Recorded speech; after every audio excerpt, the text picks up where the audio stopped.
Here we are at Punta della Dogana together with Hassan Khan. Because we have here at the Palazzo Grassi one of your beautiful videos, all turn around a fish, fossils, and then music, and then dance. And it is very strange to mix both things. So the fish in the abyss and the obscurity, and then the fossil that it comes, and then the music and all these beautiful dance. How did you arrive to this? Well, it was basically, to make it very, very simple, it was basically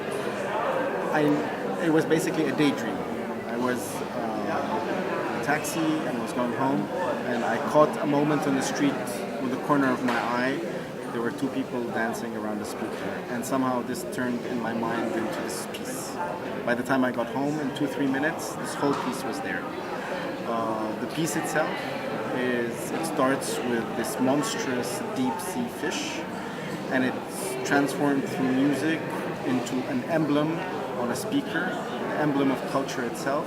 And I wanted to start at the greatest distance from the deepest beasts and take it all the way into like a very concrete material situation with two people dancing. Their dance is a language, is a form of communication that is unresolved and mysterious yet full of meanings at the same time.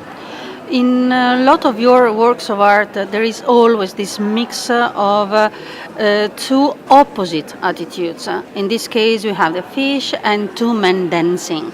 In other kind of works of art, there is the same.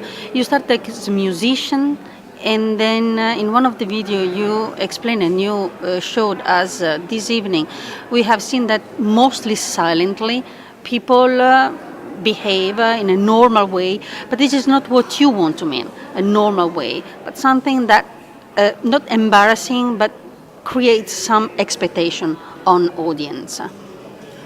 Well, I don't think they're opposites. I mean, for me, combined. For me, they're elements that are not necessarily seen to fit together. And I'm interested in many different approaches, but I don't see these things as necessarily as opposite to each other. They're just different to each other somehow.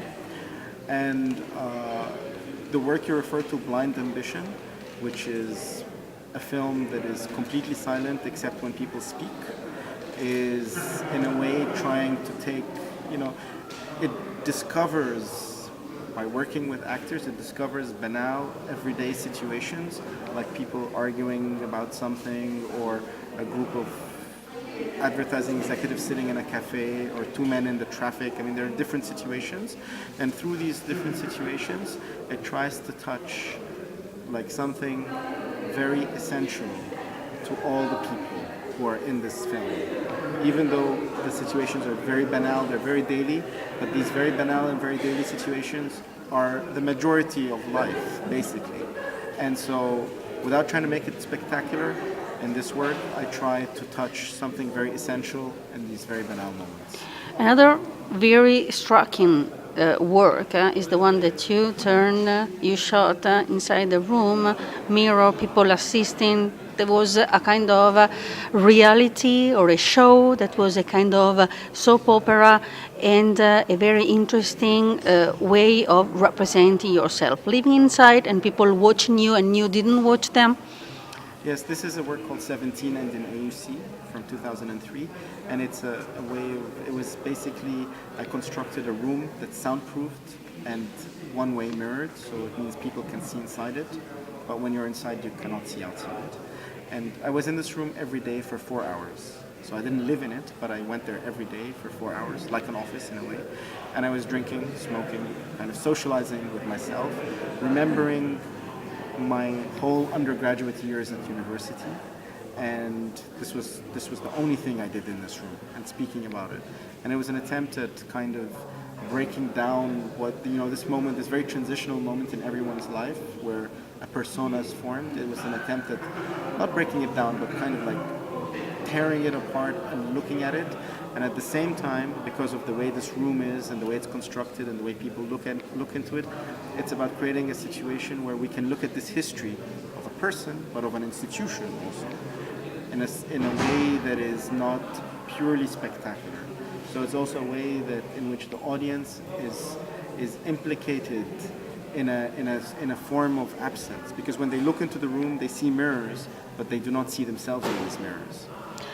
What is the function, and what do you think about music? Because you produce, you make music.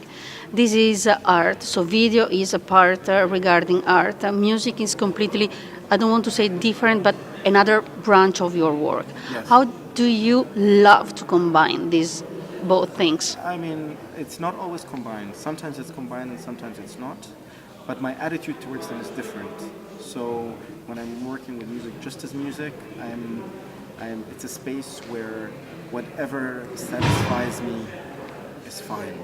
While working with art is a much more conflicted place where it's not just about my satisfaction. It's about something else that is maybe more difficult even for me, but it's not the same area. So although both, in a way you can say they're both art, of course, but for me they both touch different places and I have to have a different relationship to them. And how do you leave these two positions? Because music is music. In a lot of your videos, there is music, very important, even in the one we have here at Palazzo Grassi. But it seems that you love to separate both of them. Yes, because even the works that have music, I'm treating music in these works in a very different fashion.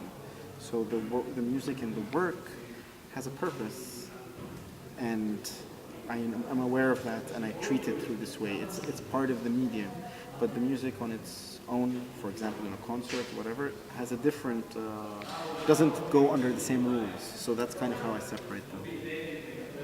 How do you live as a? Do you feel most a video artist or a musician? Because you will have a concert here in Venice. Tomorrow, yes.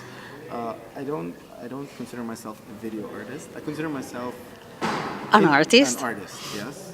And because I'm not working with a specific medium. Actually, I'm not interested in medium. I'm interested in something that I do not 100% know. So I'm always trying to discover that thing. But it's hard to compare things in this way. Yes. Thank you very much. Thank you.